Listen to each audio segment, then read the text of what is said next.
ছাগলের জন্য কটা খাবার নিয়ে যায়। কি রে বন্ধু, এত বেলা হয়ে গেছে এখনো কাজ করতেছে? চল বাড়ি চল।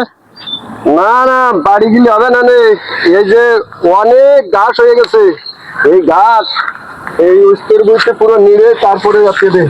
যত গরমই হোক কোনো উপায় নেই বন্ধু। তুই বাড়ি যাচ্ছিস? হ্যাঁ আমি বাড়ি যাচ্ছি, এই পাতা কাটা নিয়ে যাচ্ছি। ছাগলে খাবে না? আচ্ছা ঠিক আছে, যা। আমি তো কাজগুলো শেষ করে তারপরে আসতাম।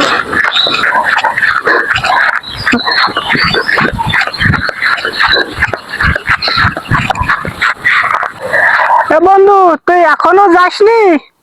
তোর জন্য আইসক্রিম নিয়ে আইসি, আয় এই আইসক্রিমটা নে। এ বন্ধু এনে এনে, অত কষ্ট করে কি হবে, এই আইসক্রিমটা খায় নে। কি গরম পড়েছে। তুই আমার আপন বন্ধু রে, এই গরম দেখা তুই আমার জন্য আইসক্রিম নিয়ে আসলি। আচ্ছা তাহলে দে, আমি দেই। বন্ধু আমি ব্যস্ত আছি খুব, আমি যাই। ও আচ্ছা ঠিক আছে, তাহলে যা। তাহলে আমি তো পরে আসছি।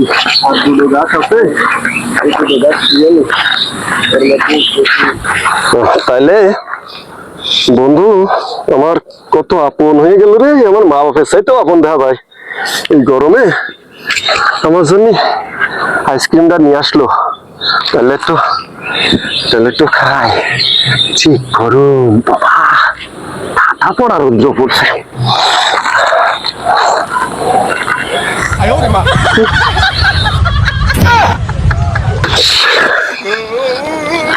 শালা আমার বন্ধু না শত্রু? শালা কইল ডাকি, শালা আমার আইসক্রিমের নামে কাটি ধরা দিল। কত বড় শালা! আমি গরমে শ্বাস উঠে যাচ্ছে, ভাবলাম একটু আইসক্রিম খেয়ে আমার গরমটা ঠান্ডা হবো। এই শালা করছে নাকি, একটু পানি কোলে বাবু। শালা করলি নাকি, শালা করলি নাকি?